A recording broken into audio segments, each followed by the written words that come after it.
Hello. Hello, आज हम बात करने वाले हैं हमारे स्कूल में जो 90-95% लाने वाले बच्चे उनके बारे में, जो कि 90-95% लाते हैं। पेपर का पूरा एक पेज उनको डेडिकेट होता है न्यूज़पेपर में, और उसके बाद जगह जगह पे मोहल्लों में, चौराहों में उनके होल्डिंग लगे होते हैं, और उनको एक बहुत अच्छा माना जाता है। मैं अपने स्कूल के दौरान के अगर उन बच्चों को देखूँ तो आज मैं उन्हें कहीं नहीं पाता हूँ। और मुझे लगता है कि हम एक सोसाइटी के तौर पे अगर हम 90-95% को बढ़ावा देते तो फिर वो बच्चे जाते कहाँ हैं हमारे समाज में, वो कहाँ चले जाते हैं, कहाँ गुम हो जाते हैं, क्यों आज तक भारत में कोई नोबेल प्राइज़ नहीं आया है, कोई इनोवेटर पैदा नहीं हुआ है, कोई कंपनीज नहीं आई हैं। वही बच्चे आगे जा कर के फिर से मेहनत करते हैं और फिर वो कंपटीशन एग्जाम्स में बैठते हैं, और वहाँ पर भी वो जो बच्चे स्कूल में टॉप कर रहे थे वहाँ पर भी टॉप करते हैं, और हमारे इदारे भी बहुत अच्छा करते हैं, सारे इंस्टीट्यूशन अच्छा कर रहे हैं। लेकिन एक सोसाइटी के तौर पे हम लोग कहाँ जा रहे हैं ये सोचने पे हम लोग मजबूर हो जाते हैं स्कूल सिस्टम के बाद। स्कूल सिस्टम में ही अपने आप में बहुत कमियां हैं जिस पे हम बाद में आएंगे, बट पहले ये देख लेते हैं कि वो बच्चे आकर जाते कहाँ हैं। वो बच्चे फिर एक नौकरी कर रहे होते हैं, या कोई बहुत अच्छा सरकारी नौकरी पे मुलाजिम लग गया होता है, वो वहाँ पे सरकारी नौकरी में अपना अच्छा कर रहा होता है डिपार्टमेंट पे। और कोई और बच्चा होगा जिसमें थोड़ा सा, अगर सामाजिक तौर पे कहे तो अकल थोड़ा लेट आती है, वो भी उन्हीं सरकारी ओहदों पे चला जाता है और वहाँ पे अच्छा कर रहा होता है। तो फिर एक सोसाइटी के तौर पे हमें क्या मिला वो 90-95% लाने पे? उन बच्चों का क्या होता है? हमें तो ये बताया जाता है कि वो देखो जी उनका बच्चा है और पिताजी जो है ठेली पे रेडी पे काम करते थे और बच्चे ने बहुत अच्छा किया है। फिर उसके बाद फ़ायदा क्या हुआ? उस बच्चे ने भी वही नौकरी की जो कि एवरेज बच्चे ने की, और उसके बाद वो भी अपने जीवन की जद्दोजहद में वैसे ही घूम रहा है। सोसाइटी में चेंज वो कोई नहीं ला पाया है, वर्ल्ड ऑर्डर में वो कोई नहीं ला पाया। शायद थोड़ा बहुत अपनी फैमिली के लिए कर रहा हो, लेकिन कोई इनोवेशन भारत की तरफ से नहीं है। कोई इनोवेशन जो है, कोई एंटरप्रेन्योर जो है वहाँ से उठ करके नहीं आ रहा है हमारी सोसाइटी में। और हम लोग एक सर्विस क्लास, एक एम्प्लॉयमेंट क्लास को बनाए जा रहे हैं, और पीढ़ी दर पीढ़ी यही चला जा रहा है। इस पे कोई सवाल करने वाला नहीं है, इस पे कोई क्वेश्चन करने वाला नहीं है। अब अगर कुछ लोगों से मैंने बात की तो उन्होंने मुझे ये भी कहा कि देखो आजकल शार्क टैंक चल रहा है, लोग एंटरप्रेन्योर बन रहे हैं, लोग आगे आ रहे हैं, लेकिन अगर आप उसे देखें जिसको कि आप यार्ड स्टिक मान रहे हैं इंडिया में एंटरप्रेन्योरशिप की, तो सारे के सारे एंटरप्रेन्योर जो हैं वो गड्ढे में गिरे हुए हैं। उनका किसी का आईपीओ नहीं है, जिनका आईपीओ है उनके बारे में मार्केट में ऐसी ऐसी बातें हैं कि आप तौबा कर लेंगे। आप उनके स्टॉक पे तो कम से कम उनकी कंपनियों में तो स्टॉक नहीं खरीदेंगे, और वहाँ पे तो कोई निवेश नहीं करेगा। कारण बड़ा सिंपल है, क्योंकि उन्होंने फर्जीवाड़ा कर रखा है बहुत बड़े लेवल का, और वो अपने आप को एंटरप्रेन्योर बोल रहे हैं। इसके अलावा कुछ बड़ी कंपनीज को अगर आप देखें तो एजुकेशन सिस्टम की पैदाइश ये है कि वो जो बड़ी कंपनियां हैं जैसे वो टीसीएस है या इन्फोसिस है, वो लोग भी सर्विस क्लास में बहुत सारे मजदूर पैदा कर रही हैं, पढ़े लिखे मजदूर, जो कि जिनको कि हम आजकल सॉफ्टवेयर इंजीनियर बोल रहे हैं। और वो जा करके जो वेस्ट का छूटा हुआ काम है जिसको वो करना पसंद नहीं करते, यानी कोडिंग और प्रोग्रामिंग, उसको हमारे यहाँ पे प्रमोट करते हैं, और हम उस लेबर को अपने यहाँ इंपोर्ट करके बहुत खुश होते हैं। क्योंकि ना तो हमारे यहाँ कोई फेसबुक बना है, ना कोई ट्विटर बना है, ना कोई गूगल बना है, ना याहू बना है, कुछ भी नहीं बना है। हमारे यहाँ पे सिर्फ उनका जो बचा हुआ काम है, जो क्लरिकल जॉब है, वो हमें पकड़ा देते हैं, और हम बहुत बड़े उसको करके खुश हो जाते हैं, और हम अपनी कंपनियों को टीसीएस इन्फोसिस के मार्केट कैप को दिखा करके फिर ये बोलते हैं कि देखो जी हमारे यहाँ तो कंपनियाँ बहुत अच्छा कर रही हैं, और देखो इंडिया आईटी में तरक्की कर रहा है। इंडिया आईटी में कोई तरक्की नहीं कर रहा है। इंडिया आईटी का बचा हुआ जो क्लरिकल जॉब का काम है वो अपने यहाँ हम लोग कर रहे हैं, और उस पर हम लोग बहुत ज़्यादा खुश हो जाते हैं। अगर हम लोग वैसा कर रहे होते तो हमारे यहाँ से भी कोई बिटकॉइन निकल रहा होता, हमारे यहाँ से भी कोई टेक्नोलॉजी में नई चीज़ें ईजाद हो रही होती।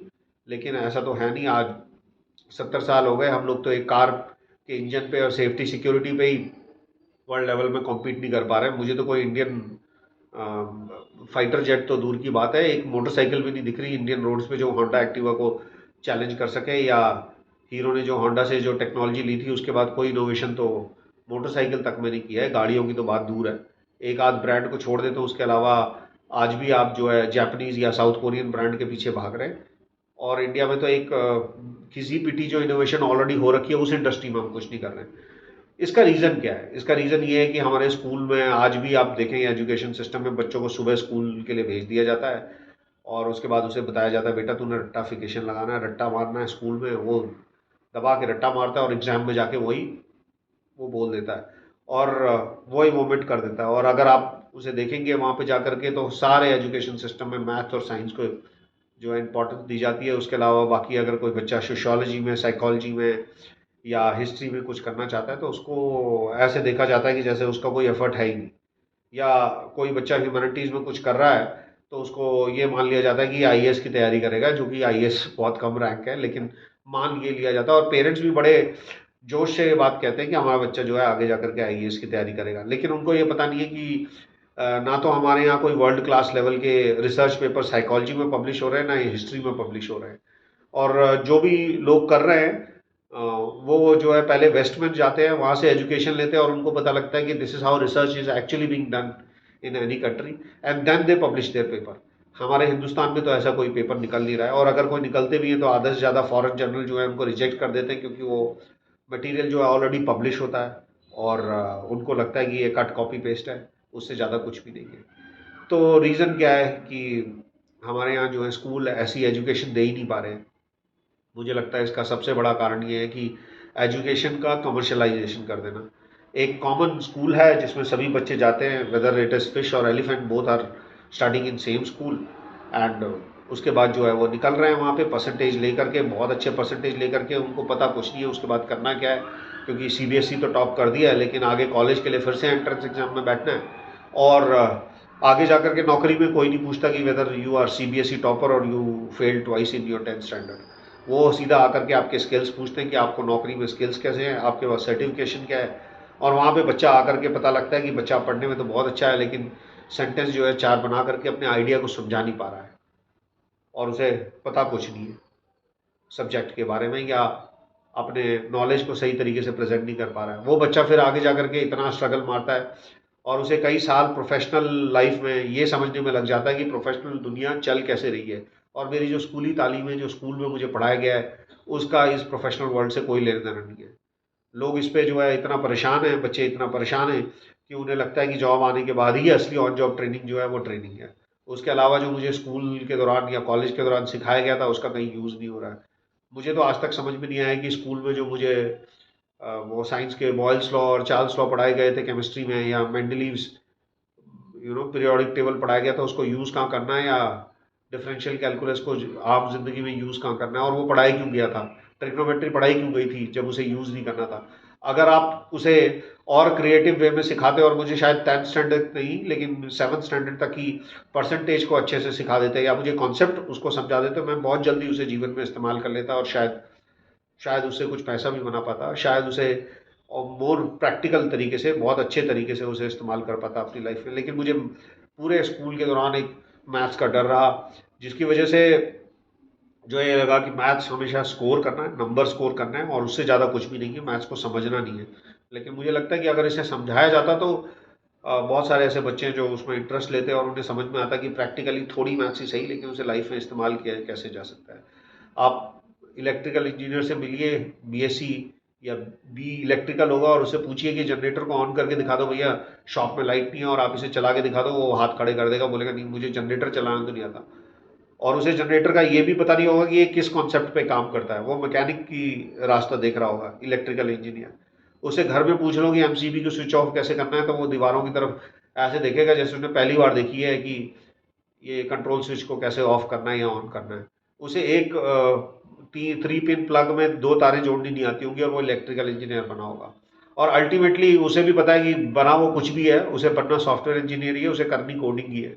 उसके अलावा तो हिंदुस्तान में चाहे मैकेनिकल है या सिविल वाला है, वो उसका अल्टीमेट एम यही है कि मैं कंप्यूटर साइंस में प्रोग्रामर बन जाऊँ और किसी बड़ी कंपनी में लग जाऊँ, और वहाँ पे जा करके मैं जो है एक अच्छा करियर ग्रोथ ले लूँगा। उसे उसके जो रोल मॉडल हैं वो भी सुंदर पिचाई और सत्य नाडेला जैसे लोग हैं, जो कि खुद ये एक हाईली पेड नौकर है, उससे ज़्यादा वो कुछ भी नहीं है। हम इंडियंस इस बात पे भी बड़ा फ़ख्र महसूस करते हैं कि ये जो वेस्ट के यूएस में जाकर के हमारे जो इतने सीईओ है, सीईओ इज़ नथिंग बट अ नौकर ऑफ अ कंपनी, कोई इनोवेटर नहीं है सीईओ। मुझे तो नहीं लगता कि कोई सीईओ ने अपनी नई कंपनी बनाई होगी। अगर ये इतने बड़े 30 मार खान होते तो ये अभी तक अपनी कंपनियां लॉन्च कर चुके होते। ऐसे बहुत सारे लोग हैं जिन्होंने पहले एक जॉइंट वेंचर स्टार्ट किया, आईबीएम हो गया, या लैरी पेज का एग्जांपल ले लीजिए, जिनको बाद में लगा कि उन्हें अपनी अलग से एक कंपनी बनानी चाहिए, और उन्होंने अलग से कंपनी बनाई और बहुत अच्छा कर रहे हैं। लेकिन हमारे इंडिया में तो ऐसा कोई मुझे सो कॉल्ड पढ़ा लिखा सीईओ मिला नहीं जिसमें इतनी ताकत हो कि वो अपनी कोई कंपनी बना ले और अपनी कंपनी बना करके चला ले। बिकॉज वो भी उसी एजुकेशन सिस्टम से निकला है जहाँ पे उसे बताया गया कि बेटा पहले स्कूल में जाना है, पढ़ाई लिखाई करनी है, टॉप करना है, फिर आईआईटी में जाना है, आईआईटी को टॉप करना है, उसके बाद एक बड़ी सी कंपनी में नौकरी कर लेनी है और उसके बाद उस नौकरी को पाट के रखना है। जो भी इनोवेशन करनी है उसी के दायरे में करनी है, उसको छोड़ना नहीं है। क्योंकि आज मुझे लगता है कि हिंदुस्तान में सत्य नाडेला को और गूगल और फेसबुक में भी सीईओ को उतना ही डर होगा जितना कि एक नॉर्मल ऑफिस गोइंग इंडियन को होगा। उन्हें ये नहीं है कि अगर हमें निकाल दिया गया तो हम इसके पैरेलल अपनी एक छोटी सी और कोई कंपनी खड़ी कर देंगे और वहाँ पे कुछ एंटरप्राइज को कुछ और सॉफ्टवेयर के तौर पे हेल्प कर पाएंगे। नहीं, उसको लगेगा कि अगर मैं गूगल से बाहर हो गया तो मैं एडोबी में जाऊंगा या मैं किसी और बड़े ट्विटर में चला जाऊंगा, लेकिन मैं जो है एलॉन मस्क जैसी रिस्क तो मैं ले नहीं सकता। Repeatedly we are failing and we are not looking towards our education system, where in school को फैक्ट्री की तरह चलाया जा रहा है। सुबह स्कूल में बुलाया जाता है, असेंबली होती है, उसके बाद बच्चों को क्लास में भेजा जाता है और सबसे बड़ी चीज़ जो सिखाई जाती है वो है डिसिप्लिन, जिसकी एजुकेशन में मुझे लगता है सबसे कम ज़रूरत है। जब तक हम फ्री थिंकर्स नहीं बनाएंगे और बच्चों को फ्री नहीं छोड़ेंगे तब तक तो उस एजुकेशन का भी कोई मतलब नहीं होता है। पहली और दूसरी क्लास में अगर आप जाएं और आप बच्चों से सवाल पूछें तो आपको पता लगेगा कि बच्चे कितने क्रिएटिव हैं। वो घास हरी क्यों है, आकाश नीला क्यों है, भगवान क्यों है, कहाँ है, ऐसे एग्जिस्टेंशियल क्वेश्चंस पूछ रहे होंगे। और आप सेवन्थ एट्थ में जाएं, सेकेंडरी स्कूल में जाएं, सारे क्वेश्चंस मर चुके होंगे। उनको पता होगा कि धरती कैसे बनी है और उनके पास सारे जवाब होंगे और उनको पता है कि रट्टा लगाना एग्जाम में कौन सा क्वेश्चन आने वाला है और मुझे उसकी तैयारी कैसे करनी है। और वो सारी क्रिएटिविटी जो है वो चली जाती है। कुछ कुछ कंट्रीज हैं जिनका रोल मॉडल है यहाँ पे स्कूलिंग सिस्टम, फिनलैंड उनमें से एक है जहाँ पे कि स्कूल्स में एग्ज़ाम तो होते हैं लेकिन एग्ज़ाम का रिजल्ट आउट नहीं होता। सिर्फ 40 घंटे बच्चे जो है स्कूल में जाते हैं और वहाँ पे जा कर के वो जो है क्रिएटिव काम सीखते हैं, आउट ऑफ बॉक्स थिंकिंग सीखते हैं। लेकिन उस तरीके का सिस्टम हिंदुस्तान में आना तो बहुत बहुत मुश्किल है। अभी फ़िलहाल तो अगले 50 साल तक तो ऐसा लगता नहीं है कि हमारी माइंडसेट चेंज होगा। फिर कोई हो सकता है कोई रिवॉल्यूशन लाए एजुकेशन में और वो ये बताए कि हाँ, इस तरीके की एजुकेशन देना और ना देना बिल्कुल बराबर है, इससे कोई फ़ायदा होने वाला नहीं है। और आगे जा कर के इस एजुकेशन की वैल्यू वैसे भी 10 साल में ख़त्म होने वाली है, क्योंकि कंपनीज ने सिर्फ सर्टिफिकेशंस मांगने हैं। अगर आप वो सर्टिफाइड हैं, उस पर्टिकुलर सर्टिफिकेट को प्रोसेस करते हैं तो आपको जॉब मिलेगी, नहीं तो नहीं मिलेगी। तो इस एजुकेशन सिस्टम का वैसे ही बेड़ा गर्क हो जाना है, कुछ आगे मिलना चलना है नहीं। तो मुझे लगता है कि अभी भी बच्चों को होम स्कूलिंग या होम ट्यूटरिंग ज़्यादा ज़रूरी है। और ग्रुप एक्टिविटीज़ के लिए आप उन्हें कहीं और समर कैंप में भेज सकते हैं, लेकिन स्कूलिंग सिस्टम से तो अगले 20-30 साल तक तो कोई उम्मीद है नहीं कि कुछ हो जाए। और जहाँ तक सरकार का सवाल है, सरकार में भी ऐसा कोई बहुत बड़ा रिवॉल्यूशन सरकार को लेकर के है नहीं। पॉलिटिक्स इतनी हैवी है, सब लोग चाहते हैं कि उनके बच्चे उन्हीं फैक्ट्रीज़ में जाएं और उन्हीं फैक्ट्रीज़ में जा कर के उसी तरीके से उसी भेड़ चाल में चलें। तो आगे भी कोई उम्मीद फ़िलहाल हिंदुस्तान में तो नज़र नहीं आती।